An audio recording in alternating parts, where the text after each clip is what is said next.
భారతదేశం తన రక్షణ రంగంలో ఒక నవశకానికి నాంది పలికింది. ప్రపంచ దేశాలు 5th జెన్ స్టెల్త్ ఫైటర్ జెట్ల తయారీలో నిమగ్నమై ఉంటే భారత్ ఆ విమానాలనే మాయం చేసే యాంటీ స్టెల్త్ రాడార్ గ్రిడ్ నిర్మాణాన్ని పూర్తి చేస్తోంది.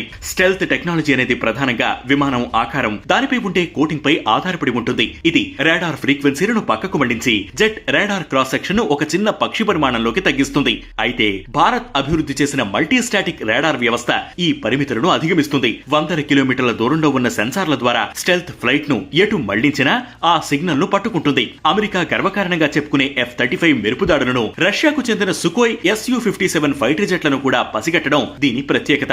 ఈ గ్రిడ్ వెనక ఉన్న అసలు బలం భారత్ అభివృద్ధి చేసిన గాలియం నైట్రైడ్ ఆధారిత రాడార్ సెన్సార్లు. ఇవి పాత తరం సిలికాన్ రాడార్ల కంటే 10 రెట్లు ఎక్కువ సామర్థ్యంతో పనిచేస్తాయి. DRDO అభివృద్ధి చేసిన ఉత్తమ్, అశ్విని వంటి రాడార్లు ఈ గ్రిడ్ లో అంతర్భాగంగా ఉన్నాయి. ఇవి గగనతలంలో 30 కిలోమీటర్ల ఎత్తులో ప్రయాణించే విమానాలను మాత్రమే కాకుండా కేవలం 30 మీటర్ల ఎత్తులో కొండల మధ్య నుండి తప్పించుకుంటూ వచ్చే క్షిపణులను కూడా పసిగట్టగలవు. ఈ వ్యవస్థ హిమాలయాల వంటి కఠినమైన భౌగోళిక పరిస్థితుల్లో కూడా 100% ఖచ్చితత్వంతో పనిచేస్తుంది. మన సరిహద్దుల్లోని పర్వత శిఖరాలపై ఈ రాడార్లను అమర్చడం వల్ల చైనాకు చెందిన J-20 మైటీ డ్రాగన్ విమానాలు టిబెట్ నుండి టేకాఫ్ అయిన వెంటనే మన గ్రిడ్ పరిధిలోకి వస్తాయి. వ్యూహాత్మక కోణంలో చూస్తే ఈ రాడార్ గ్రిడ్ భారతదేశ integrated air command and control system తో అనుసంధానించబడి ఉంటుంది.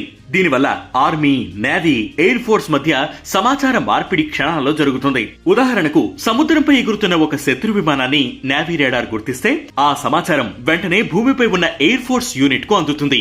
ఈ వ్యవస్థ 360 డిగ్రీల కవరేజీని ఇస్తూ ఒకేసారి 500కు పైగా టార్గెట్లను ట్రాక్ చేయగలదు. శత్రు విమానం మన గగనతలంలోకి ప్రవేశించడానికి 400 కిలోమీటర్ల ముందే మన రాడార్లు దాన్ని గుర్తించడం వల్ల భారత పైలట్లు క్షిపణి వ్యవస్థకు రియాక్ట్ అవ్వడానికి దాదాపు 10 నుంచి 15 నిమిషాల అదనపు సమయం లభిస్తుంది. ఆధునిక యుద్ధ తంత్రంలో ఈ కొద్ది నిమిషాలే గెలుపును నిర్ణయిస్తాయి. భారత్ ఈ యాంటీ స్టెల్త్ గ్రిడ్ ను మరింత పటిష్టం చేయడానికి క్వాంటమ్ రాడార్, ఫోటోనిక్ రాడార్ వంటి భవిష్యత్తు సాంకేతికతను కూడా జోడిస్తోంది. సాంప్రదాయ రాడార్లు రేడియో ఫ్రీక్వెన్సీలను వాడితే ఇవి అణువుల స్థాయిలోని మార్పులను కూడా గమనిస్తాయి. దీనివల్ల శత్రువు ఎటువంటి అత్యాధునిక ఎలక్ట్రానిక్ వార్ఫేర్ కు పాల్పడినా మన రాడార్లను జామ్ చేయడం లేదా మోసం చేయడం అసాధ్యం. ప్రపంచ రక్షణ మార్కెట్లో ఇటువంటి సాంకేతికతను భారత్ స్వయంగా రూపొందించుకోవడం వల్ల ఇతర దేశాలపై ఆధారపడడం తగ్గడమే కాకుండా మిత్ర దేశాలకు వీటిని ఎగుమతి చేసే అవకాశం కూడా ఉంది. ఇది ఆత్మనిర్భర్ భారత్ సాధనలో ఒక గొప్ప మైలురాయి. ఈ యాంటీ స్టెల్త్ రాడార్ గ్రిడ్